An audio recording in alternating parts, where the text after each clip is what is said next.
বিশেষ করে রমজান মাসের আগে এই শাবান মাসে 6টা কাজ কমপ্লিট করার জন্য আমি আপনাদেরকে অনুরোধ করি। রমজান মাস আসার আগে এই চলতি শাবান মাসেই রমজানের প্রস্তুতি হিসাবে এই 6টা কাজ আমাদের করা দরকার। 1 নাম্বার,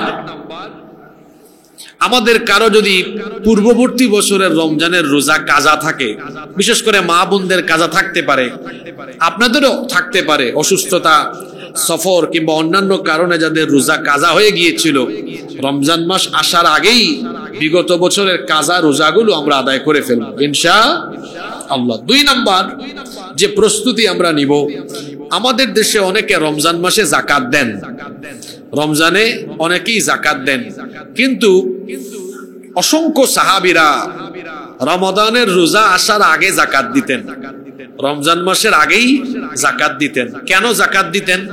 কারণ রমজানের আগে যদি আমরা যাকাত আদায় করি তাহলে অনেক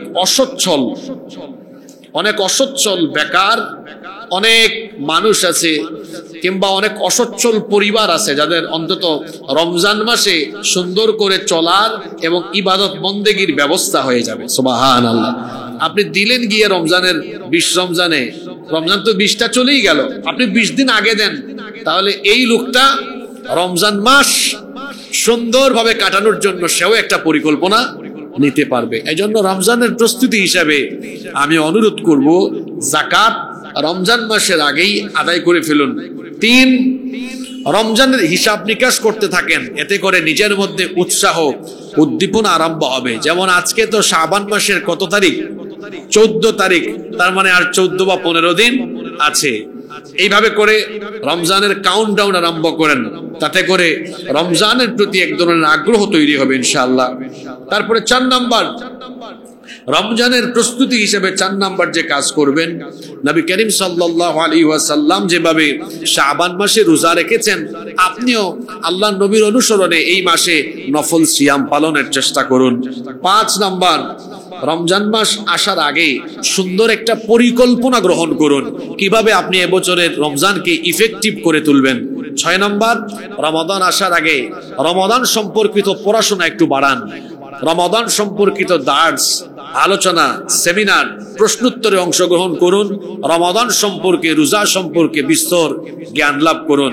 কারণ জেনে বুঝে আমল করার মধ্যে যে মজা আছে, না জেনে না বুঝে আমলে ততটা মজা নাই। এই 6টা প্রস্তুতির কথা বললাম, আল্লাহ তাআলা আমাদেরকে এই প্রস্তুতি নেওয়ার তৌফিক দান করেন, আমরা বলি আমিন। আমরা শাবান মাসের একেবারে মাঝামাঝি পর্যায়ে চলে এসেছি। রমাদানুল করিম আমাদের দোরগোড়ায় এসে কোরআন আসছে, আলহামদুলিল্লাহ। আমরা মহান আল্লাহ রাব্বুল আলামিনের কাছে এই ফরিয়াদ করছি, তিনি যেন আমাদেরকে রমাদান পর্যন্ত পৌঁছে দেন। সম্মানিত উপস্থিতি, যে মাসটি আমরা এখন অতিক্রম করছি, এই শাবান মাস অত্যন্ত ফজিলতপূর্ণ একটি মাস। আমরা অনেকেই রমাদান মাসের ফজিলত, গুরুত্ব সম্পর্কে জানি, এজন্য সেই মাসটিকে আমরা খুব মূল্যায়ন করি। কিন্তু রমাদানের আগে এই যে মাস শাবান মাস, এই মাসের ফজিলত সম্পর্কে না জানার কারণে আমরা অনেকেই এই মাসে গাফেল থাকি। অথচ নবী করিম সাল্লাল্লাহু আলাইহি ওয়াসাল্লাম এই মাসকে এত বেশি গুরুত্ব দিয়েছেন। রমাদান মাসের পরে নবীজি যে মাসে সবচাইতে বেশি নফল রোজা রেখেছেন, সেই মাসটি হচ্ছে এই শাবান মাস। সুবহানাল্লাহ। মুসলিম শরীফের মধ্যে হাদিস এসেছে, এই হাদিসটি বুখারী শরীফেও বর্ণিত হয়েছে। উম্মুল মুমিনিন আয়েশা রাদিয়াল্লাহু আনহা হাদিসটি বর্ণনা করেছেন। তিনি বলছেন, মা রাআইতু রাসূলুল্লাহি সাল্লাল্লাহু আলাইহি ওয়াসাল্লাম ইসতাকমালা সিয়ামা শাহরিন ইল্লা রমাদান। তিনি বলছেন, রমাদান মাস ছাড়া অন্য কোন মাসের পুরো মাস আমি নবীজিকে কখনো রোজা রাখতে দেখিনি। ওয়া মা রাআইতুহু আকসারা সিয়ামান ফি শাবান, তিনি বলছেন, আমি রমাদানের পরে শাবান মাসে নবীজিকে যত বেশি রোজা রাখতে দেখেছি, অন্য কোনো মাসে এভাবে নবীজিকে নফল রোজা রাখতে দেখি নাই। তার মানে নবীজি রমাদানের পরে যেই মাসে সবচেয়ে বেশি নফল রোজা রেখেছেন সেই মাসের নাম হলো শাবান মাস। এত বেশি নফল রোজা তিনি রেখেছেন। অন্য হাদিসে এসেছে, কানা ইয়াসুমু কুল্লাহ কানা ইয়াসুমু শাবানা ইল্লা কলিলা। বুখারীর অন্য হাদিসে এসেছে, তিনি এই রমাদানের প্রায় পুরো মাসই রোজা রাখতেন, 1-2 দিন বা অল্প কয়েকদিন বাদ দিয়ে এই শাবান মাসের পুরোটাই তিনি রোজা রেখেছেন। সুবহানাল্লাহ। আরেকটি হাদিস এসেছে, ওই হাদিসের মধ্যে বর্ণিত হয়েছে, কানা আহাব্বু ইলা রাসূলিল্লাহি সাল্লাল্লাহু আলাইহি ওয়াসাল্লাম আইয়াসুমা শাবান। অর্থাৎ নবী করিম সাল্লাল্লাহু আলাইহি ওয়াসাল্লামের কাছে নফল রোজার জন্য সবচেয়ে পছন্দের মাস ছিল এই শাবান মাস। সুবহানাল্লাহ। রমজান মাসের পরে নবীজি যে মাসে সবচেয়ে বেশি নফল রোজা রেখেছেন, জোরে বলেন তো সেই মাসটার নাম কি? শাবান মাস। আচ্ছা, নবীজি যেই মাসে বেশি নফল রোজা রেখেছেন সেই মাসের গুরুত্ব কম না বেশি? নিশ্চয়ই ফজিলত আছে, এই জন্য তিনি রোজা রেখেছেন। উসামা ইবনু যায়েদ রাদিয়াল্লাহু আনহু তিনি গিয়ে রাসূলকে জিজ্ঞেস করছেন, এই হাদিসটি মুসনাদে আহমদের ভেতরে বর্ণিত হয়েছে। তিনি গিয়ে নবীজিকে জিজ্ঞেস করছেন, ওগো আল্লাহর নবী, আপনি এই রমজান মাসের পরে শাবান মাস, এই মাসে এত বেশি রোজা রাখছেন কেন? এর কারণটা কি? নবীজি তখন বললেন, যালিকা শাহরুন ইয়াগফুলুন নাসু আনহু বাইনা রজব ওয়া রমাদান। তিনি বললেন, এই মাসে আমি এত বেশি রোজা রাখার কারণ হলো এই মাসটা পড়ে গিয়েছে রজব আর শাবানের মাঝখানে। রজব মাসকেও মানুষ গুরুত্ব দেয়, যেহেতু সেটা হারাম মাসের একটি মাস। রমজান মাসকে সবাই গুরুত্ব দেয়, কিন্তু মাঝখানের মাসটাকে কেউ গুরুত্ব দেয় না। এই মাসে সবাই গাফেল থাকে, কিন্তু আমি গাফেল হই না। এই কারণে ওয়া হুয়া শাহরুন তুরফাউ ফীহিল আমালু ইলা রাব্বিল আলামিন। আমি কি করে এই মাসে গাফেল হব? কারণ এই শাবান মাসে মানুষের আমলনামা, মানুষের সারা বছরের বার্ষিক আমলনামা আল্লাহর দরবারে পেশ করা হয়। সুবহানাল্লাহ। ফাউহিব্বু আন ইউরফা আমালি ওয়া আনা সাইম। সুতরাং আমি পছন্দ করি ফেরেশতা যখন আমার আমলনামা আল্লাহর দরবারে পেশ করবে, আমি যেন তখন রোজাদার অবস্থায় থাকি। সুবহানাল্লাহ। কারণ রোজাদারদেরকে ভালোবাসেন কে? তাহলে বোঝা গেল নবীজি এই শাবান মাসে বেশি বেশি নফল রোজা রাখার কারণ, এই মাসে বার্ষিক আমলের রিপোর্ট পেশ করা হয় কার কাছে? এখানে আরেকটি বিষয় আপনাদেরকে জানিয়ে রাখি, মানুষের আমলনামা মোট 3টি স্তরে, 3টি ধাপে আল্লাহর কাছে পেশ করা হয়। দৈনন্দিন, দৈনিক, সাপ্তাহিক আর হলো বার্ষিক। দৈনিক, সাপ্তাহিক, বার্ষিক। প্রতিদিন দিনের আমল রাতের আগে আল্লাহর কাছে পেশ করা হয়, রাতের আমল দিনের শুরুতেই পেশ করা হয়। তাহলে দৈনিক আমাদের হিসাব নিকাশ আমলনামা আল্লাহর দরবারে পেশ করা হয়। আবার পুরো সপ্তাহের একটা হিসাব আল্লাহর দরবারে পেশ করা হয়, এটা সপ্তাহের সোমবার এবং বৃহস্পতিবার। এজন্য নবীজি সপ্তাহে কোন 2 দিন রোজা রাখতেন? সোমবার আর বৃহস্পতিবার। কারণ এই 2 দিন আমলনামা পেশ করা হয় কার সামনে? তো গেল দৈনিক আর সাপ্তাহিক, বাকি থাকলো কি? বার্ষিক। আবার আপনার সারা বছরের আমলনামা আল্লাহর দরবারে যেই মাসে পেশ করা হয়, জোরে বলেন তো সেই মাসটার নাম কি? কেন? এর কারণ কি? কারণ হলো পরবর্তী মাস রমজান, এটা বাজেটের মাস। কারণ ওই মাসের শেষে আছে লাইলাতুল কদর, ওইটা ভাগ্য রজনীর রাত। সবকিছু ওই রাতে লিপিবদ্ধ করা হয়। তো পরবর্তী মাসে তো বাজেট বা ভাগ্য রজনীর রাত আছে, এই জন্য আগের মাসে বার্ষিক আমলনামা আল্লাহর দরবারে পেশ করা হয়। রাসূলকে জিজ্ঞেস করা হয়েছে, আপনি শাবান মাসে এত রোজা রাখেন কেন? নবীজি বলছেন, কেন রাখবো না বলো, কারণ এই মাসে তো আল্লাহর সামনে আমার আমলনামা, বার্ষিক আমলের হিসাব পেশ করা হবে। ফেরেশতা যখন আমার আমলনামা আল্লাহর কাছে দিবে, আল্লাহ যেন আমার আমলনামাটা হাতে নিয়েই দেখেন আমি তখনও রোজাদার অবস্থায় ছিলাম। সুবহানাল্লাহ। তাহলে এই মাসে যেহেতু নবীজি রোজা রেখেছেন, আমাদের করণীয় কি? এই মাসে আমাদেরকেও যথাসাধ্য নফল রোজা রাখার চেষ্টা করা। কারণ রমজান মাস শুরু হওয়ার আগেই যদি আমরা এই মাসে কিছু কিছু নফল রোজা রাখি, তাহলে দেখা যাবে রমজানেরও একটা ভালো প্রস্তুতি হয়ে যাবে ইনশাআল্লাহ। একদিকে নবীর সুন্নাত আদায় হলো, অন্যদিকে প্রস্তুতি হলো, আর আরেকদিকে আরেকটা ফায়দা হবে। সেটা কি? আমাদের আমলনামা আল্লাহর দরবারে পেশ করা হবে। আল্লাহ আমাদের প্রত্যেকের আমলনামা খুলে দেখবেন আমরা রোজাদার অবস্থায় আছি। সুবহানাল্লাহ। সম্মানিত উপস্থিতি, সেজন্য রমজানের আগের এই শাবান মাসকে আমাদের গুরুত্ব দিতে হবে। বিশেষ করে রমজান মাসের আগে এই শাবান মাসে 6টা কাজ কমপ্লিট করার জন্য আমি আপনাদেরকে অনুরোধ করি। রমজান মাস আসার আগে এই চলতি শাবান মাসেই রমজানের প্রস্তুতি হিসাবে এই 6টা কাজ আমাদের করা দরকার। 1 নাম্বার, আমাদের কারো যদি পূর্ববর্তী বছরের রমজানের রোজা কাজা থাকে, বিশেষ করে মা বোনদের কাজা থাকতে পারে, আপনাদেরও থাকতে পারে, অসুস্থতা, সফর কিংবা অন্যান্য কারণে যাদের রোজা কাজা হয়ে গিয়েছিল, রমজান মাস আসার আগেই বিগত বছরের কাজা রোজাগুলো আমরা আদায় করে ফেলব ইনশাআল্লাহ। 2 নাম্বার, যে প্রস্তুতি আমরা নিব, আমাদের দেশে অনেকে রমজান মাসে যাকাত দেন, রমজানে অনেকেই যাকাত দেন, কিন্তু অসংখ্য সাহাবীরা রমাদানের রোজা আসার আগে যাকাত দিতেন, রমজান মাসের আগেই যাকাত দিতেন। কেন যাকাত দিতেন? কারণ রমজানের আগে যদি আমরা যাকাত আদায় করি, তাহলে অনেক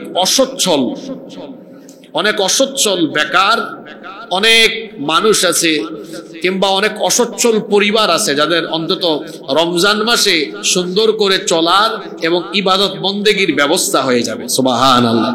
আপনি দিলেন গিয়ে রমজানের 20 রমজানে, রমজান তো 20টা চলেই গেল, আপনি 20 দিন আগে দেন, তাহলে এই লোকটা রমজান মাস সুন্দরভাবে কাটানোর জন্য সেও একটা পরিকল্পনা নিতে পারবে। এই জন্য রমজানের প্রস্তুতি হিসাবে আমি অনুরোধ করব, যাকাত রমজান মাসের আগেই আদায় করে ফেলুন।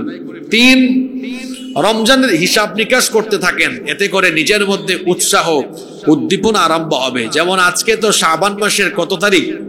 14 তারিখ, তার মানে আর 14 বা 15 দিন আছে। এইভাবে করে রমজানের কাউন্টডাউন আরম্ভ করেন, তাতে করে রমজানের প্রতি এক ধরনের আগ্রহ তৈরি হবে ইনশাআল্লাহ। তারপরে 4 নাম্বার, রমজানের প্রস্তুতি হিসেবে 4 নাম্বার যে কাজ করবেন, নবী করিম সাল্লাল্লাহু আলাইহি ওয়াসাল্লাম যেভাবে শাবান মাসে রোজা রেখেছেন, আপনিও আল্লাহর নবীর অনুসরণে এই মাসে নফল সিয়াম পালনের চেষ্টা করুন।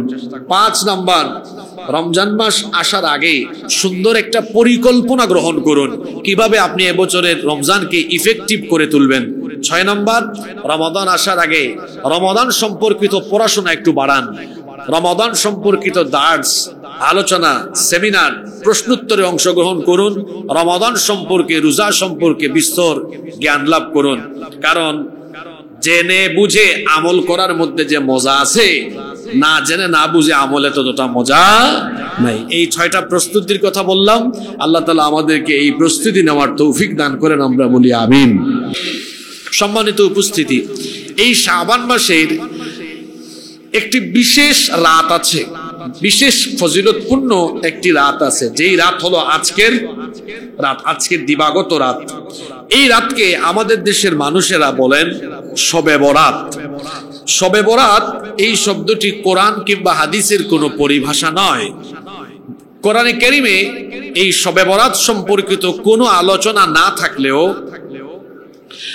বিভিন্ন হাদিসে এই রাতের ফজিলত বর্ণিত হয়েছে। সুবহানাল্লাহ। এবং হাদিসের পরিভাষায় এই রাতকে বলা হয় লাইলাতুন নিসফে মিন শাবান, শাবানের মধ্যরাত্র বা অর্ধ শাবানের রজনী। তা কোরআন হাদিসের পরিভাষাগুলো প্র্যাকটিস না করতে করতে এই শব্দগুলো আমাদের কাছে এখন দুর্বোধ্য। অনেক কঠিন হয়ে গিয়েছে। এজন্য আমি আপনাদেরকে অনুরোধ করব যে কোরআন হাদিসে বর্ণিত পরিভাষাগুলো আমরা আস্তে আস্তে আমাদের নিজেদের অভ্যাসে পরিণত করা দরকার। এই যে আজকের এই রাতকে যুগ যুগ ধরে আপনারা শবে বরাত বলছেন, শবে বরাত বলায় তো কোনো গুনাহ নাই, কিন্তু আপনি কোরআন হাদিসের পরিভাষা যদি বলেন, কোরআন হাদিসের পরিভাষা বললে দেখবেন এটার সৌন্দর্য আরো বাড়বে। এজন্য আসুন আমরা একবার এই রাতে, এই রাত্রের যে নাম আছে হাদিসে, একবার সবাই বলি তো যেভাবে হাদিসে নামটা এসেছে, আমার সাথে বলেন লাইলাতুন নিসফি মিন শাবান। দেখছেন অনেকের বলতে গেলে পেস লেগে যায়, তাই না? আমরা একটু প্র্যাকটিস করাই দিই, তাইলে হয়ে যাবে। আমরা একটু ভেঙে ভেঙে বলি, বলেন লাইলাতুন নিসফি মিন শাবান। খুব সহজ কথা। আবার বলেন লাইলাতুন নিসফি মিন শাবান। লাইলাতুন নিসফি মিন শাবান। আরো শর্ট করে দিই, আরেকটু শর্ট করে দিই। ওটা শর্ট করলে হাদিসের মতো হয় না। কারো যদি পেস লেগে যায় বলতে গেলে, তাহলে আরো শর্ট করে বলবেন নিসফে শাবান। কি বলবেন? নিসফে শাবান। কিন্তু কথাটা পূর্ণাঙ্গ হয় না, চেষ্টা করবেন পরিপূর্ণ করে বলার। লাইলাতুন নিসফে মিন শাবান, এটার অর্থ কি? লাইলাতুন মানে তো রাত, নিসফ মানে অর্ধেক, মিন শাবান মানে শাবান মাসের, অর্থাৎ শাবান মাসের মধ্য রজনী। তা আজকে তো 14 দিন শেষ, আজকে যে রাত এটা হলো শাবানের মধ্য রজনী বা অর্ধ শাবানের রাত, যেটাকে আমরা আমাদের দেশে কি বলি? শবে বরাত বলে থাকি। সম্মানিত উপস্থিতিবৃন্দ, সম্মানিত উপস্থিতি, মূলত এই যে শবে বরাত, এই শব্দটি নামকরণ হয়েছে একটি অসতর্ক ব্যাখ্যা থেকে। অনেকে মনে করেন যে শবে বরাত মনে হয় ভাগ্য রজনী। শবে বরাত এই শব্দটি তো ফার্সি, এটা বাংলা নয়, ফার্সি শব্দ। শবে মানে রাত আর বরাত মানে ভাগ্য, মানে ভাগ্য রজনীর রাত। আসলে কি শবে বরাত ভাগ্য রজনীর রাত? জোরে বলেন না।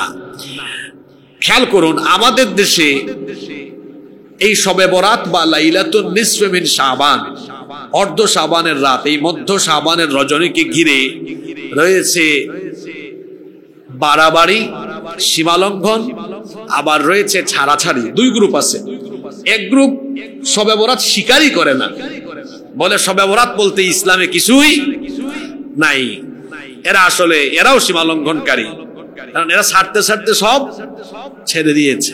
আর কেউ কেউ বলে শবে বরাত আছে মানে এটার ফজিলত অনেক বেশি, ফজিলত অনেক বেশি, ঠিক আছে, কিন্তু তারা এই ফজিলত বাড়াতে বাড়াতে মাত্রাতিরিক্ত এমন এমন কাজ করে যার সাথে কোরআন হাদিসের কোনো সম্পর্ক নাই। এই দুই গ্রুপই হলো পথভ্রষ্ট। এই দুই গ্রুপই হলো পথভ্রষ্ট।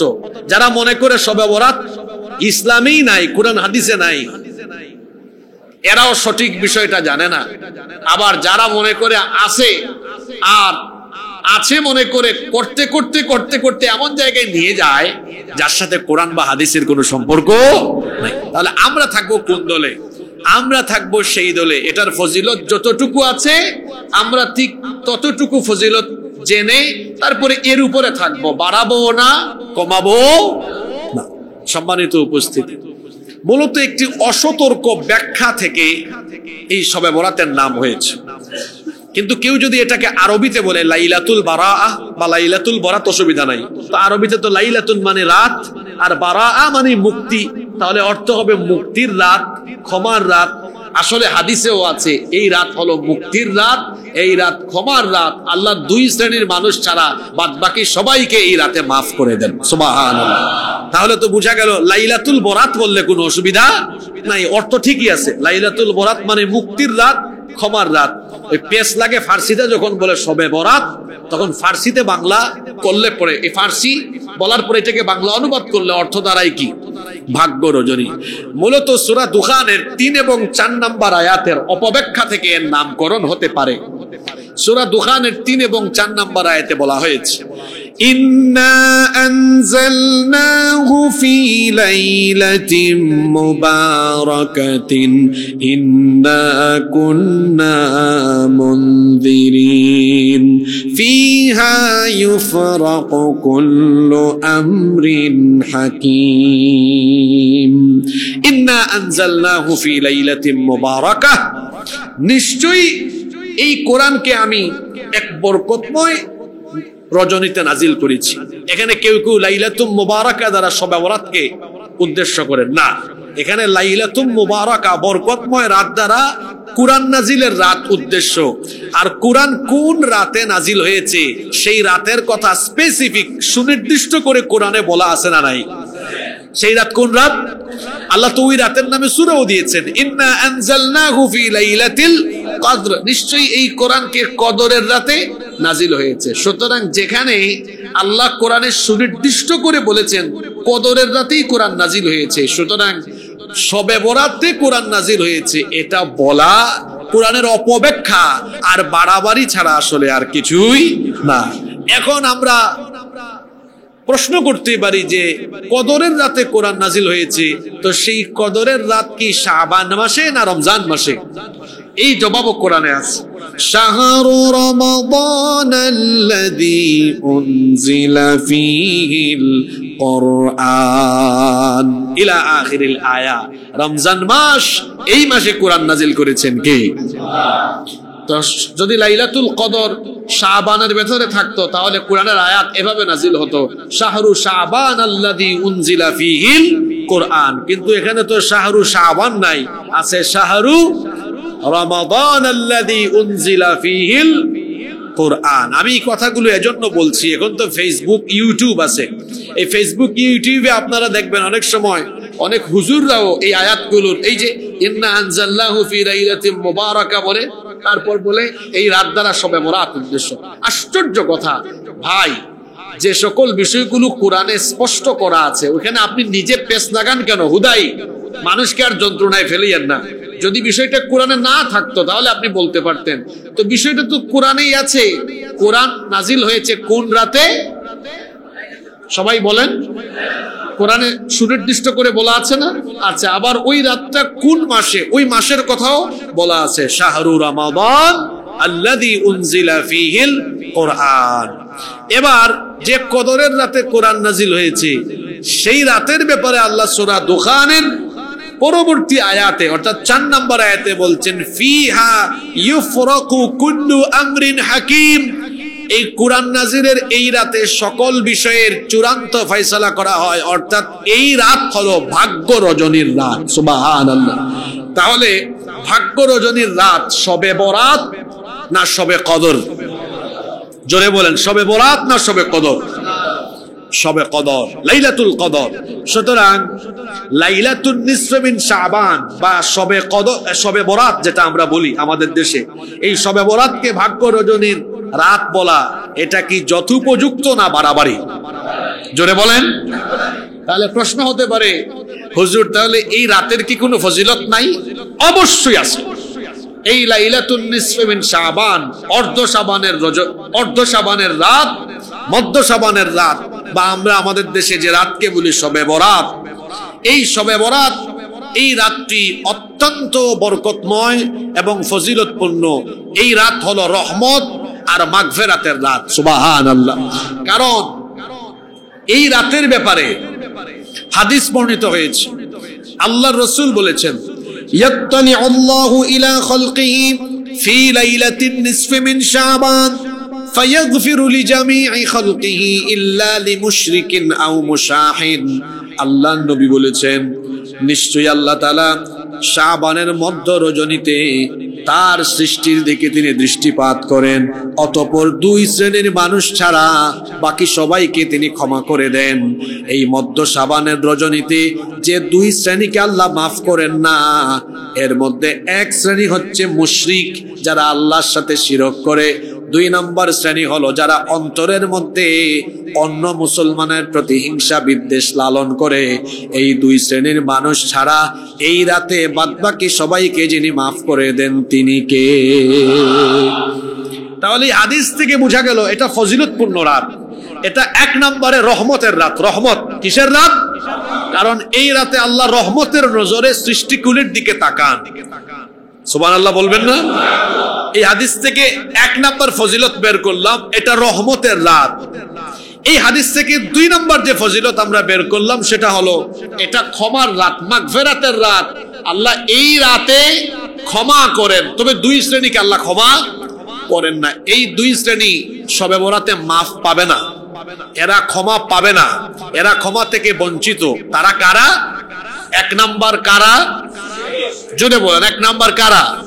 মুশরিক, আল্লাহর সাথে শিরককারী, এরা ক্ষমা পাবে না। 2 আরেক শ্রেণী কারা? যারা হিংসা বিদ্বেষ লালন করে, হিংসা করে, হিংসা হিংসা আর হিংসা, অন্য মুসলমানের প্রতি অন্তরে হিংসা লালন করে। আচ্ছা, হিংসার রোগটা কি আমাদের সমাজে কম না বেশি?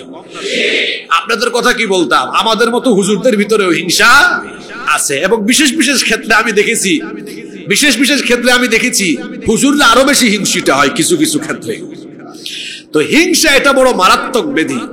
এটা এমন এক ব্যাধি, আমি বলি এটা এমন এক আগুন, এই আগুনে নিজেই নিজে জ্বলে পুড়ে ছাই হয়ে যাবে, কারো কিছুই হবে।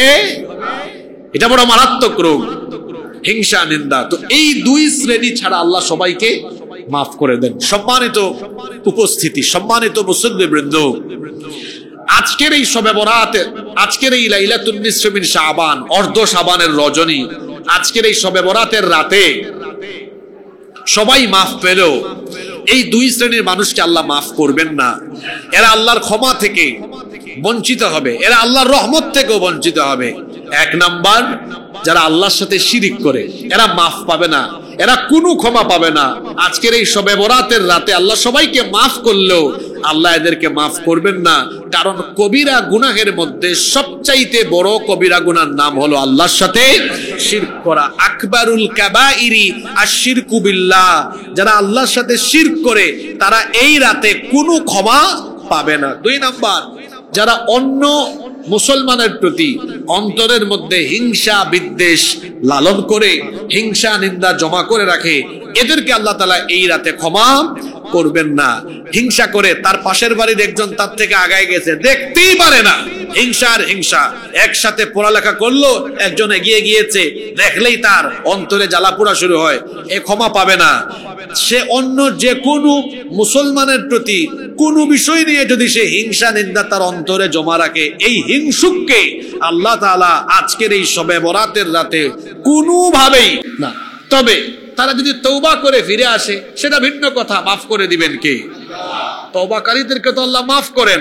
আমাদের গুনাহের পরিমাণ যত বেশি, আল্লাহর ক্ষমা, আল্লাহর রহমত তার চাইতে বহুগুণ বেশি। সুবহানাল্লাহ। সম্মানিত মুসল্লিবৃন্দ, হিংসা এটা বড় মারাত্মক একটা ব্যাধি। আবু দাউদ শরীফে হাদিস বর্ণিত হয়েছে, হযরত আবু হুরায়রা রাদিয়াল্লাহু আনহু হাদিসের বর্ণনাকারী সাহাবী, তিনি বলছেন আল্লাহর নবী বলেছেন, ইয়াকুম ওয়াল হাসাদ, তোমরা হিংসার ব্যাপারে সাবধান হও, হিংসা থেকে বেঁচে থাকো। ফা ইন্নাল হাসাদা ইয়াকুলুল হাসানাতি কামা তাকুলুন নার।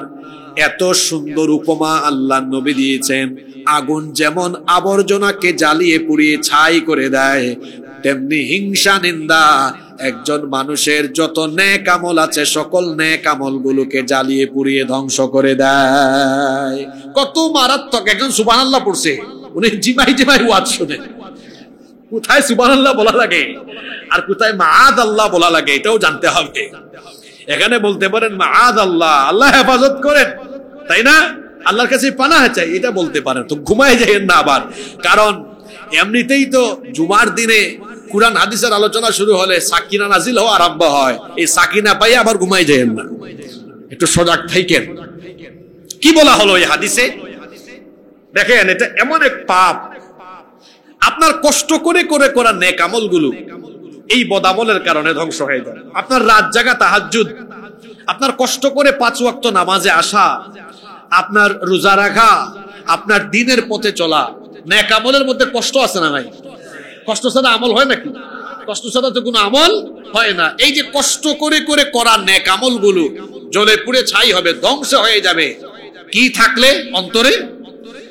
জোরে বলেন, কি থাকলে?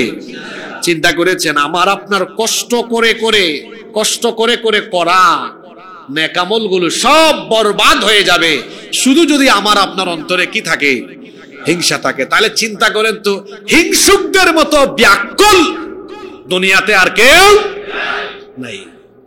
হিংসুকদের মতো ব্যাকুল দুনিয়ায় আর কেউ নাই। এদেরকে ব্যাকুল বললাম আমি কেন? এটা এমন এক ব্যাকুল, কষ্ট করে ফজরের নামাজ আদায় করে জোহর আসর মাগরিব এশা সব পড়ে, সারাদিন অন্য মানুষকে হিংসা করে। এমন ব্যাকুল, তার 5 ওয়াক্ত কষ্ট করে আদায় করা নামাজগুলো বাতিল হয়ে গেল, বরবাদ হয়ে গেল, ধ্বংস করে ফেললো শুধুমাত্র অন্তরে কি রাখার কারণে? হিংসা রাখার কারণে। তাহলে বুদ্ধিমান মানুষটা কি অন্যের প্রতি হিংসা দেখায় না দোয়া করে? জোরে বলেন। মানুষের জন্য বেশি বেশি দোয়া করবেন। কেউ উন্নতি সমৃদ্ধি করছে, এগিয়ে যাচ্ছে, বলেন তাকে দেখলে, ভাই আপনাকে দেখলে ভালো লাগে, আল্লাহ আপনাকে আরো উন্নতি দান করেন। এই কথাটা যে বললেন, আল্লাহর রাসূল বলেছেন, তুমি তোমার মুসলমান ভাইয়ের জন্য দোয়া করো, ফেরেশতা তোমার জন্য আমার কাছে দোয়া করবে। আমি আপনার জন্য দোয়া করলাম, আল্লাহ তুমি তোমার এই বান্দাকে নেক হায়াত বাড়াও। ফেরেশতা তখন বললে, আল্লাহ দোয়াকারী বান্দাকেও তুমি নেক হায়াত দাও। তাহলে হিংসায় লাভ না দোয়ায় লাভ? জোরে বলেন, হিংসায় লাভ না দোয়ায় লাভ? আপনারা হিংসা করবেন না দোয়া করবেন? আমরা তো করি না। হ্যাঁ, 2 ভাই 3 ভাই, আপন ভাই, মার পেটের আপন ভাই, সে একটু এগিয়ে গেছে, বাকি 2 ভাই দেখতেই পারে না। আপনি বলবেন আমার 2 ভাই এগিয়ে গিয়েছে, আল্লাহ তুমি তাদের সম্পদে আরো বরকত দাও। ফেরেশতা বলবে, আল্লাহ এই লোকটার নাই, তুমিও এখন তার সম্পদে আরো বরকত দাও। সুবহানাল্লাহ। এটা হাদিস। যখন কোন মুমিন তার আরেকজন মুমিন ভাইয়ের জন্য দোয়া করে, তখন ফেরেশতা বলে, কি বলে শোনেন, আল্লাহ সে যে তার ভাইয়ের জন্য দোয়াটা করলো, এটা কবুল করেন পরে, এটা পড়ে, এটাও কবুল করেন, কিন্তু এটা পড়ে, তাহলে আগে কোনটা কবুল হবে? ফেরেশতা বলে, আল্লাহ সে যে দোয়া করলো, তার মনটা যে উদার, তার মনটা যে উদার, তার দিল যে উদার, তার দিলে যে হিংসা নাই, তার অন্তরে যে হিংসা নাই, এজন্য সেম দোয়াটা আগে কবুল করেন তার জন্য, তারপরে তার ভাইয়ের জন্য। সুবহানাল্লাহ। তাহলে বলেন তো, যারা হিংসুক এরা বুদ্ধিমান না ব্যাকুল? জোরে বলেন, বুদ্ধিমান না ব্যাকুল? ব্যাকুল, এদের কোনো আকল জ্ঞান নাই। আর যারা মানুষের উন্নতি দেখলে আরো খুশি হয়, বলে আল্লাহ তোমার আরো দেখ, এরা বুদ্ধিমান। এরা বুদ্ধিমান এই কারণে, কারণ সে যে দোয়াটা করে, ফেরেশতাও দোয়া করে, আল্লাহ তুমি তারেও দাও। সুবহানাল্লাহ। তাহলে আজ থেকে আমরা, এখন থেকে মানুষের জন্য, মানুষের প্রতি হিংসা রাখবো না দোয়া করব। জোরে বলেন, হিংসা না দোয়া? আল্লাহ দোয়া শিখাইছেন। আল্লাহ দোয়া শিখাইছেন। কিভাবে শিখাইছেন শোনেন। রব্বুল আলামিন কোরআনুল কারীমের 59 নম্বর সূরা সূরাতুল হাশরের 10 নম্বর আয়াতে বলছেন, ربنا اغفر لنا ولإخواننا الذين سبقونا بالإيمان। যারা পারেন এই দোয়াটা আমার সাথে সবাই পড়েন, বলেন ربنا اغفر لنا ولإخواننا الذين سبقونا بالإيمان।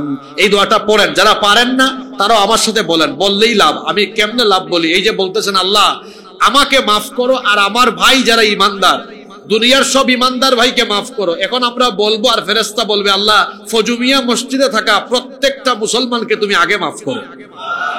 কেন? এরা উদার, এরা বসবাস করে চট্টগ্রামে আর দোয়া করে সারা দুনিয়ার 200 কোটি মুমিনের জন্য, বলতেছে আল্লাহ আমাকে আর আমার 200 কোটি মুমিন ভাই বোনকে মাফ করো। আল্লাহ এরা যে দোয়া করলো সারা দুনিয়ার মুমিনদের জন্য, এগুলা পরে কবুল কইরেন, আগে ফজুমিয়াতে এখন দোয়া করা প্রত্যেকের গুনাহ তুমি মাফ করে দাও। সুবহানাল্লাহ। তাহলে হিংসা হবে না দোয়া হবে? তা আমার সাথে সবাই বলেন, ربنا اغفر لنا ولإخواننا الذين سبقونا بالإيمان ولا تجعل في قلوبنا غلا للذين آمنوا ربنا إنك رؤوف رحيم। এত সুন্দর দোয়া এটা কোরআনে কারিমে আছে সূরা হাশরের 10 নম্বর আয়াত। কত সুন্দর দোয়া আল্লাহ শেখালেন। যারা পারেন না এটা মুখস্থ করবেন, প্রত্যেক মোনাজাতে এই দোয়াটা করবেন। রব্বানা গফির লানা, হে আল্লাহ, হে রব আমাদেরকে ক্ষমা করো, ওয়ালি ইখওয়ানিনাল্লাযীনা সাবাকুনা বিল ঈমান, আর ঈমানে অগ্রণী ভূমিকা রাখা আমার মুমিন ভাইদেরকেও তুমি মাফ করো, বলেন আমিন। দোয়াটা এখানে শেষ হয় নাই। ওয়ালা তাজআল ফি কুলুবিনা গিল্লাল লিল্লাযীনা আমানু, হে আল্লাহ আমাদের অন্তরে কোনো মুমিনের প্রতি হিংসা বিদ্বেষ রাখিয়েন না, সুবহানাল্লাহ। বরং মুমিনের অন্তরে আরেক মুমিনের প্রতি ভালোবাসা থাকবে। মুমিনের অন্তরে আরেক মুমিনের প্রতি কি থাকবে? ভালোবাসা থাকবে।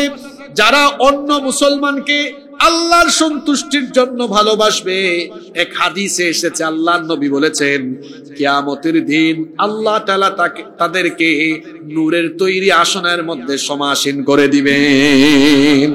এদেরকে দেখে নবী রাসূলগণ ঈর্ষা করবেন, বলবেন হাজ হাসরের মাঠে এরা এত বেশি মর্যাদা পেল কেন?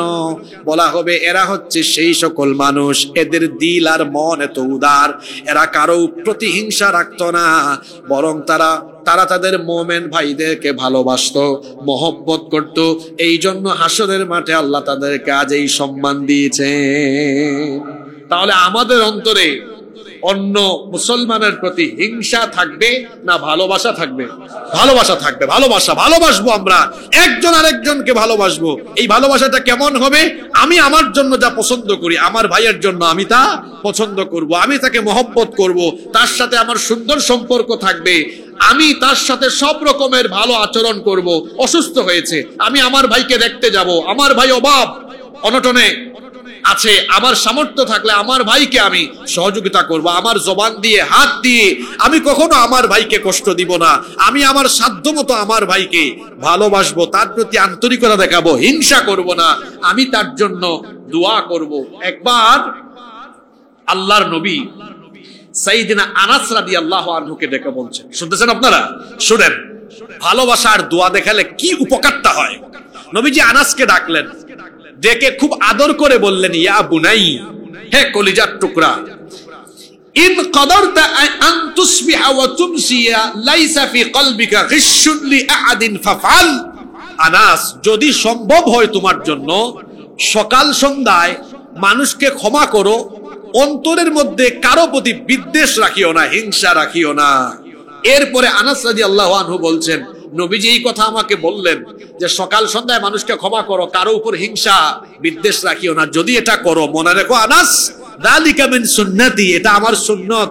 এই যে তোমাকে একটা সুন্নত শিখালাম আমি এখন, মান আহাব্বা সুন্নতি, যে আমার সুন্নতকে ভালোবাসবে, কানা মান আহইয়া সুন্নতি ফাকাদ আহাব্বানি, যে আমার সুন্নতকে জীবিত রাখবে, ভালোবাসবে, সে তো আমাকেই ভালোবাসবে। ওয়া মান আহাব্বানি কানা মাই ফিল জান্নাহ, আর যে আমার সুন্নতকে ভালোবাসে, আমাকে ভালোবাসে, সে আমার সাথে এক জান্নাতে অবস্থান করবে। সুবহানাল্লাহ।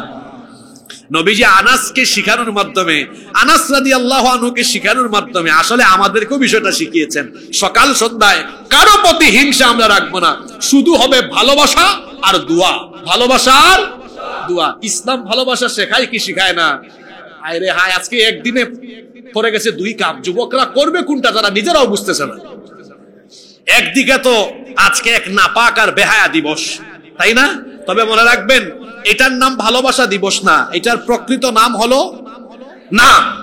এটা তো আপনারা মজা করে বলেন, তুচ্ছতাচ্ছিল্য করে বলেন, কিন্তু এই দিবসের আসল নামটা কি? এটা ভালোবাসা দিবস নয়, এটার আসল নাম কি? দেখছেন যুবকরা না জেনেই কি কামটা করে। এটার আসল নাম কি? হ্যাঁ, এই যে এখান থেকে একজন বলছে ভ্যালেন্টাইন ডে, এটার নাম ভালোবাসা দিবস নয়। আচ্ছা, নামের মধ্যেই কেমন প্রতারণা আপনারা লক্ষ্য করেন। আপনারা তো সবাই জানেন ভালোবাসার ইংরেজি কি। এখন বলে না, মসজিদে ঢুকছে তো মাথায় টুপি আছে বলে না, আর এমনি কিন্তু মসজিদের বাইরে আই লাভ ইউ অনেকবার বলে। এখন এমন একটা ভাব নিছে যে ভালোবাসার ইংরেজিটাও জানে না। ভালোবাসার ইংরেজিটা কি? লাভ, তাই না? তাহলে আপনারা খেয়াল করেন নামের মধ্যে কেমন ভেজাল আর কেমন প্রতারণা করেছে এরা। তাহলে ভালোবাসা দিবসের ইংরেজি হওয়া কি দরকার ছিল? লাভ ডে, তাই না? লাভ ডে, কিন্তু এটার নাম কি লাভ ডে না ভ্যালেন্টাইন ডে? বুঝার চেষ্টা করেন, নাম হলো ভ্যালেন্টাইন ডে। তো ভ্যালেন্টাইন ডে আপনারা লিখেন তো, গুগল ট্রান্সলেট আছে না, গুগল ট্রান্সলেটে গিয়ে লিখেন ভ্যালেন্টাইন ডে, বাংলা কি এটা ভালোবাসা দিবস হবে না ভ্যালেন্টাইন দিবস হবে? ভ্যালেন্টাইন দিবস হবে। তো ভ্যালেন্টাইন দিবস মানে কি? আপনি উইকিপিডিয়াতে, এনসাইক্লোপিডিয়া ব্রিটানিকাতে সার্চ করেন, আজকে জুমার পরে সার্চ করবেন, সব মিল পাবেন। ভ্যালেন্টাইন নামে এক সেইন্ট বা সাধু, আমি তাকে সাধুও বলি না, এক লুচ্চা ছিল। সে ওই রোম সম্রাট ক্লাডিয়াসের আমলে 270 খ্রিস্টাব্দে, তার ব্যাপারে 2-3টা বর্ণনা আছে। কেউ কেউ বলেছেন সম্রাটের মেয়ের সাথে ইলিগাল রিলেশন করেছে, কেউ কেউ বলেছেন গোপনে গোপনে যুবক যুবতীদেরকে অবৈধ সম্পর্কের দীক্ষা দিত। এই অপরাধে তাকে গ্রেফতার করে পরবর্তীতে ফেব্রুয়ারি মাসের 14 তারিখে তাকে মৃত্যুদণ্ড দেওয়া হয়। এই যে 14 তারিখে তাকে মৃত্যুদণ্ড দেওয়া হয়, পরবর্তীকালে খ্রিস্টান পোপ তার নামানুসারে এই দিবসের নামকরণ করে দিয়েছেন ভ্যালেন্টাইন ডে। এখন আপনারা বলেন তো, যেই ব্যক্তির নামে এই দিবসের নামকরণ, সেই ব্যক্তি কি আল্লাহর বহুত বড় কুতুব, বহুত বড় ওলি? সে কি কোনো মুসলমানের আদর্শ হতে পারে? জোরে বলেন, আদর্শ হতে পারে? তাহলে এটা কি ভালোবাসা দিবস না ভ্যালেন্টাইন ডে? এটা পালন করবে তারা ভ্যালেন্টাইনের মতো পৃথিবীতে লুচ্চা আছে যারা। কোন ভালো মানুষ এই নাম তার পবিত্র জবান দিয়ে উচ্চারণ করবে? সম্মানিত ভাইয়েরা, যুবক ভাইয়েরা, খবরদার এই ফান্দে পড়বেন না। আমি তো আজকে ভেঙেই বলে দিলাম আপনাকে, এই নামের মধ্যে ভেজাল আছে। ভ্যালেন্টাইন ডে মানে ভালোবাসা দিবস নয়, ভ্যালেন্টাইন ডে মানে ভ্যালেন্টাইন দিবস। মুসলমান ভ্যালেন্টাইন দিবস পালন করবে না, কারণ বিবাহ বহির্ভূত সকল প্রকার সম্পর্ক, ছেলে মেয়ের সম্পর্ককে হারাম করে দিয়েছেন কে? সব ভালোবাসা হবে বিয়ের পরে। আই লাভ ইউ যতবার বলতে পারেন নিজের বউকে বলবেন। ভালোবাসা দিবস বলতে ইসলামে কোনো ভালোবাসা, ইসলামে কোনো দিবস নাই। তো বলছিলাম একদিনে পড়ে গেছে 2 কাম, কে কোনটা করবে কিছুই বুঝতেছে না। একদিকে আজকে যে রাত আসতেছে এটা শবে বরাত, লাইলাতুন নিসফে মিন শাবান, আবার আজকের দিনও চলে যাচ্ছে, কি করবে কিছুই বুঝতেছে না। হ্যাঁ, ফেসবুকে দেখলাম একজন লিখছে, সে খুব সুন্দর কৌশল বের করেছে, দিনের বেলা ভ্যালেন্টাইন পালন করবে, রাতের বেলা শবে বরাত পালন করবে। মানে দিনের বেলায় সব করলো তার ইচ্ছা মতো, আর মাগরিবের পরে শবে বরাত পালন করতে গিয়া তওবা করে তারপর কি করে ফেলবে? পবিত্র হয়ে যাবে। এই নিয়ত যদি কেউ করে, সেও আর শবে বরাতের রাতে ক্ষমা পাবে, কারণ তার নিয়তের মধ্যেই ভেজাল আছে না নাই? প্রত্যেক কাজ নিয়ত অনুযায়ী হয়ে থাকে। তার নিয়ত ভালো না খারাপ? জোরে বলেন, নিয়ত ভালো না খারাপ? বরং দেখেন, এই শবে বরাতের রাত আমাদেরকে ভালোবাসা শেখাচ্ছে। শবে বরাতের রাত কি শেখাচ্ছে? বলবেন হুজুর ভালোবাসা শিখাইলো কেমনে? ওই যে বললাম, এই রাতে আল্লাহ সবাইকে মাফ করলেও 2 শ্রেণীকে মাফ করেন না। এরা কারা? মুশরিক আর হিংসা বিদ্বেষ পোষণকারী। তাহলে বোঝা গেল হিংসা রাখা যাবে না। মুসলমানকে ভালোবাসবে, দয়া দেখাবে, দোয়া করবে। তাহলে আমরা এই যে আজকে এই হাদিসগুলো থেকে আর আয়াত থেকে যা জানলাম, আমরা কি অন্য মুসলমানকে হিংসা করব না দোয়া করব? জোরে বলেন, কি করব? যে হিংসা করে, আমি তাকে আজকে আলোচনায় কি বললাম, সে হলো 1 নাম্বার ব্যাককল। আর যে অন্য মুসলমানের জন্য দোয়া করে, সে হলো বুদ্ধিমান। আল্লাহ এই বুদ্ধিমানদের কাতারে আমাদেরকে শামিল করে দাও।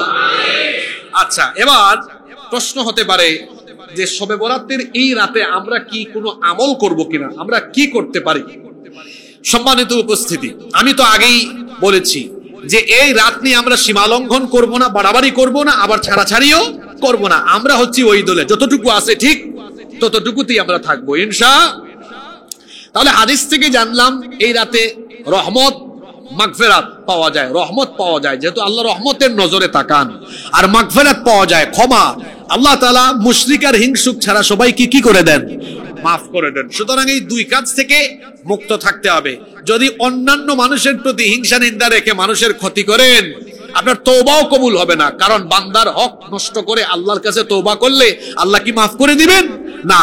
এজন্য আমাদের দায়িত্ব হলো, যদি আমরা হিংসা নিন্দা করে কাউকে অসম্মান করি, কারো বদনাম করি, কারো ক্ষতি করি, আমরা আজকেরই রাতে তাদের কাছে ক্ষমা চেয়ে নিব। কথা কি বোঝা গেল? আর শিরকি কোনো কাজে যদি আমরা লিপ্ত থাকি, আমরা জীবনের তরে তওবা করব, আর আমরা এই সব কাজে জড়াবো না ইনশাআল্লাহ। তাহলে এই রাতে আমাদেরকে ক্ষমা করে দিবেন কে? এই রাতের আরো কিছু আমল আছে। মুহাদ্দিসিনরা এই হাদিস দুইটাকে দাঈফ হাদিস বলেছেন, দাঈফ। আমি দুইটা হাদিস উল্লেখ করছি। এক হাদিসে পাওয়া যায়, হাদিসটি বাইহাকি শরীফের মধ্যে বর্ণিত হয়েছে। আম্মা জান আয়েশা রাদিয়াল্লাহু আনহা তিনি লক্ষ্য করলেন আল্লাহর রাসূল এক রাতে দীর্ঘ সময় নামাজে আছেন, সাজদায় গিয়েছেন, দীর্ঘ সময় সাজদা দিয়েছেন। আয়েশা রাদিয়াল্লাহু আনহা ভাবলেন নবীজি বেহুশ হয়ে গেলেন কিনা অথবা ইন্তেকাল করলেন কিনা। তিনি নবীজির কাছে গিয়ে তার বৃদ্ধাঙ্গুলিতে অল্প একটু নাড়াচড়া দিলেন, পা নবীজি নাড়ালেন, সাজদা থেকে উঠলেন, নামাজ শেষ করলেন। আয়েশা রাদিয়াল্লাহু আনহা জিজ্ঞেস করলেন, ইয়া রাসূলুল্লাহ, আমরা বলি সাল্লাল্লাহু আলাইহি ওয়াসাল্লাম, আপনি এত দীর্ঘ সময় সাজদায় ছিলেন, আমি তো ভয় পেয়ে গিয়েছিলাম। নবীজি বলেন, আয়েশা তুমি কি জানো না আজকের এই রাত হচ্ছে লাইলাতুন নিসফি মিন শাবান, এটা অর্ধ শাবানের রজনী, মধ্য শাবানের রাত। এই রাতে আল্লাহ তাআলা মুশরিক আর হিংসুক ছাড়া সবাইকে মাফ করে দেন। এজন্য আমি আল্লাহর রহমত আর ক্ষমার প্রত্যাশী ছিলাম। তাহলে এই হাদিসে বোঝা গেল রসুল আসলে রসুল শুধু এই রাতে না, আপনারা তো রসুলের আমল জানেন, তিনি স্বভাবজাত কারণে প্রত্যেক রাতেই কি আদায় করতেন? শেষ রাতে কথা বলছেন না কেন? তাহাজ্জুদ আদায় করতেন। এটা রসুলের মাঝে মাঝের আমল না সব সময়ের আমল? সব সময়ের আমল। কিন্তু রসুল আম্মা জান আয়েশা রাদিয়াল্লাহু আনহাকে এই কথা বললেন, এটা ক্ষমার রাত, এটা বরকতের রাত, রহমতের রাত বুঝালেন। তাহলে এই হাদিস থেকেও বোঝা গেল এই রাতের বিশেষত্ব আছে, ফজিলত আছে। আরেকটা হাদিস, এটাও আম্মা জান আয়েশা রাদিয়াল্লাহু আনহা থেকে বর্ণিত। হাদিসটি মুসনাদে আহমদে, তিরমিজি শরীফে, ইবনে মাজাহ শরীফে বর্ণিত হয়েছে। তিনি বলছেন, ফাকাতু রাসূলুল্লাহ সাল্লাল্লাহু আলাইহি ওয়াসাল্লাম যাতা লাইলা, এক রাতে আমি রাসূলকে খুঁজে পাচ্ছিলাম না। ফাখারাজতু, আমি ঘর থেকে বের হলাম, আমি খুঁজতে খুঁজতে গিয়ে নবীজিকে দেখি, ফাইদা হুয়া বিল বাকিয়া, তিনি গারকাদুল বাকি। আমাদের দেশের লোকরা এই কবরস্থানের নাম তারা বলে জান্নাতুল বাকি, অথচ সৌদি আরবে জান্নাতুল বাকি নামে কোনো কবরস্থান নাই। এটার নাম গেলে একটু আরবিটা পরে আসবেন, এটার নাম হলো মাকবারাতুল বাকি বা গারকাদুল বাকি, বাকি কবরস্থান, বাকি কবরস্থান। ওই যে মাকবারাতুল মুআল্লা আছে, ওইটাকে নাম দিয়েছে জান্নাতুল মুআল্লা। বাঙালি কি পারে দেখছেন। যাই হোক, আম্মা জান আয়েশা রাদিয়াল্লাহু আনহা বলছেন, আমি ঘর থেকে বের হয়ে রাসূলকে গিয়ে দেখলাম বাকি কবরস্থানে তিনি আছেন। আমি আল্লাহ রাসূলকে গিয়ে বললাম যে আমি তো আপনাকে খুঁজে পাচ্ছিলাম না। আল্লাহ রাসূল বললেন, তুমি কি ভেবেছো আমি তোমার হক নষ্ট করছি? আয়েশা শোনো, আজকের এই রাত হলো মধ্য শাবানের রজনী, যেটাকে আমরা শবে বরাত বলি। এই রাতে আল্লাহ তাআলা বনিকাল গোত্রের ছাগলের পশমের চাইতেও অধিক সংখ্যক মানুষকে ক্ষমা করে দেন। সবগুলো হাদিস থেকে বোঝা গেল আসলে এই রাতটা হচ্ছে রহমতের রাত, মাগফিরাতের রাত, ক্ষমার রাত। সুতরাং রহমত এবং ক্ষমা পেতে হলে রসুলের তরিকায় আমাদেরকে এই রাত কাটাতে হবে। এখন রসুলের তরিকায় এই রাত কাটাতে হলে বাড়াবাড়ি করা যাবে না, সীমা লঙ্ঘন করা যাবে না। তাহলে এই এতগুলো হাদিস থেকে আমরা কি শিক্ষা পেলাম?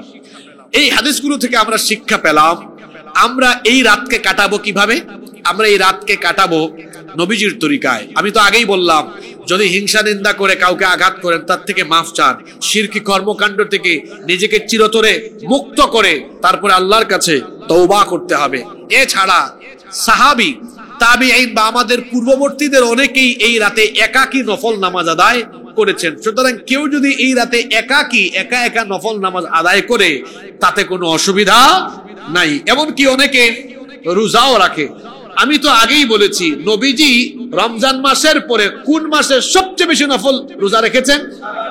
তো শুধু আপনি 15 তারিখ কেন, আপনি চাইলে এই মাসের আরো অন্যান্য দিনগুলো তো রোজা রাখতে পারবেন, এতে কোনো অসুবিধা নাই। তবে মনে রাখতে হবে, শবে বরাতের নামে কোনো নামাজ নাই, শবে বরাতের নামে আলাদা কোনো রোজা নাই। অনেকে আছে মনে করে যে শবে বরাতের আলাদা নামাজ আছে। কই হুজুর, শবে বরাতের নামাজের নিয়তটা করে কেমনে, এটা কয় রাকাত আদায় করে, কোন কোন সূরা পড়ে? আবার অনেকে আছে, অনেক হুজুররাও শিখায় দেয় 2 রাকাত করে পড়বেন। প্রথম রাকাতে সূরা কদর বা সূরা কাফিরুন পড়বেন, দ্বিতীয় রাকাতে 3 বার কুল হুয়াল্লাহ পড়বেন, তরিকা শিখায় দেয়। অথচ এই ধরনের কোন তরিকা রাসূল আমাদেরকে শিখায়া যাননি। সুতরাং শবে বরাতের নামে আলাদা কোনো নামাজ নাই। কেউ যদি রাতের বেলা একাকী নফল আদায় করে শেষ রাতে তাহাজ্জুদ পড়ে, এতে কোনো আপত্তি নাই, কোনো অসুবিধা নাই। কিন্তু শবে বরাতের নামে আলাদা কোনো নামাজের নিয়ত আছে, আলাদা কোনো নামাজের তরিকা আছে, এই ধরনের কিছুই কোনো হাদিসে বর্ণিত হয়নি, রাসূল আমাদেরকে শিখিয়ে যাননি। আমি তো আগেই বলেছি, শুধু শবে বরাত লাইলাতুন নিসফি মিন শাবান নয়, আমার নবীর প্রাত্যহিক রাতের আমল ছিল তিনি প্রত্যেক রাতে তাহাজ্জুদের নামাজে আল্লাহ তাআলাকে সাজদা দিতেন। সুবহানাল্লাহ। সুতরাং একজন মুমিনের উচিত শুধু শবে বরাত নয়, প্রত্যেকটি রাতকেই সে চাইলে শবে বরাতের মতো এভাবে সাজদার রাত, এভাবে সে চাইলে তাহাজ্জুদের রাত বানাতে পারে। এই রাতে আমাদের করণীয় কি? এই রাতে আমাদের করণীয় হলো বাড়াবাড়ি এবং সীমালঙ্ঘন না করে বরং আমরা এই দুইয়ের মধ্য থেকে বিরত থাকা এবং রসুলের তরিকার উপরে আমাদেরকে থাকা। বর্জন করব আমরা কি কি? খেয়াল করুন, শবে বরাত আসলে পরে, আমি তো রাতে সিলেট থেকে এসেছি, চট্টগ্রামের সাথে সিলেটের খুব মিল আছে। আমি প্রায় সময় বলি এরা হচ্ছে মনে হয় যেন এমন এক মার পেটের আপন দুই ভাই। কালকে আমি দেখলাম জায়গায় জায়গায় গরু জবাই হচ্ছে। চট্টগ্রামের খবর তো আর জানি না, আমি ছিলাম না। মানে মনে করে শবে বরাতের রাতে হালুয়া রুটি আর গুস্ত না খাইতে পারলে আয় রে হায়, আমার সারা বছর একেবারে বরবাদ হয়ে যেতে পারে। অনেকে তো মনে করে এই রাতে ভালো খাওয়া মানে সারা বছর ভালো খাওয়া। কি জাতের ব্যাককল চিন্তা করেছেন? সারা বছর আমি কি খাবো কি খাবো না এটা জানেন কে? রিজিকের ফয়সালা করে দিয়েছেন কে? প্রত্যেক মানুষ রিজিক নিয়ে জন্ম নিয়েছে, রিজিক ফিক্সড করা আছে। আপনি শবে বরাতে ভালো খাইয়া আপনার জন্য যদি আগামীকাল আলু ভর্তা ডাল ভাত থাকে, তো আপনি কি আজকে হালুয়া রুটি আর গরুর গোশত খাইয়া আগামীকালকে রিজিক আপনি বদলাই দিতে পারবেন? কখনোই পারবেন না। রিজিক হলো নির্ধারিত। সুতরাং এটা যদি কেউ মনে করে যে শবে বরাতের এই রাতে ভালো খাইলে সারা বছর ভালো খাবো, এই লোক বাড়াবাড়িতে সীমালঙ্ঘনে লিপ্ত। আল্লাহ আমাদেরকে হেফাজত করেন। গরুর গোশত ফ্রিজে রেখে আসছেন নাকি? চট্টগ্রামের মানুষ তো প্রায় মেজবান বা 3জন 4জন মিলে গরু একটা শুয়াই ফেলে, এরকম যদি হয় অসুবিধা নাই। কিন্তু আপনি যদি একেবারে ওই রাতকে কেন্দ্র করে করেন, এগুলো বর্জন করতে হবে। আর যদি বলেন না হুজুর আমি তো প্রায় সময় আনি করে, আমরা প্রায়ই খাই, তো খান, কোনো অসুবিধা আছে? খাইতে কোনো অসুবিধা আছে? আল্লাহ টাকা দিয়েছে, মুখে রুচি দিয়েছে, খান, খাইতে থাকেন। তবে খাওয়ার পরে শুকরিয়া করবেন কার? আল্লাহর শুকরিয়া করবেন। কিন্তু এই রাতকে কেন্দ্র করে যেন বিশেষভাবে না হয়, এটা মনে করা বিদআত। এটা মনে করা কি? বিদআত। আল্লাহ বিদআত থেকে আমাদেরকে বাঁচায় রাখেন, বলি আমিন। তারপরে এই রাতে অনেকে কি করে?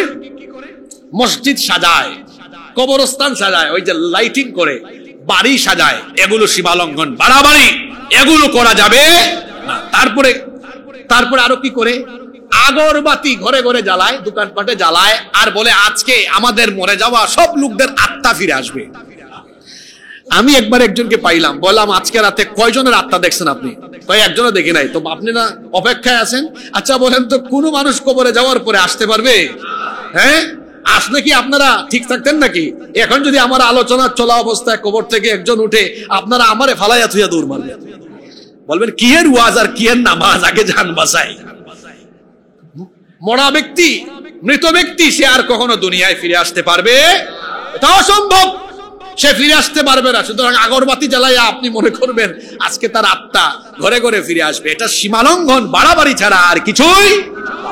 তারপরে এই রাতে আমরা কি কি করব না? সমবেত হয়ে একেবারে জিকির আজকার করে করে এগুলো করা যাবে না। আপনি একাকী করেন, যা করার একাকী করেন, কোনো অসুবিধা নাই। তারপরে এই রাতে আতশবাজি ফুটানো, এগুলো করা যাবে না। এটাকে উৎসব আর খাওয়া দাওয়ার রাত হিসাবে পরিণত করা যাবে না। অনেকে আছে নতুন পায়জামা পাঞ্জাবি লাগায়, খালি চক্কর দেয়, মসজিদে মসজিদে ঘোরায়, মাজানে মাজানে যায়, কোন জায়গায় তোবারুক আছে, কোন জায়গায় বিরিয়ানি আছে। না, এইটা উৎসব আর খাওয়া দাওয়ার কোন রাত নয়। আপনাদেরকে হাসানোর জন্য বলছি না, কথাগুলো বাস্তব না অবাস্তব, এগুলো করা যাবে না।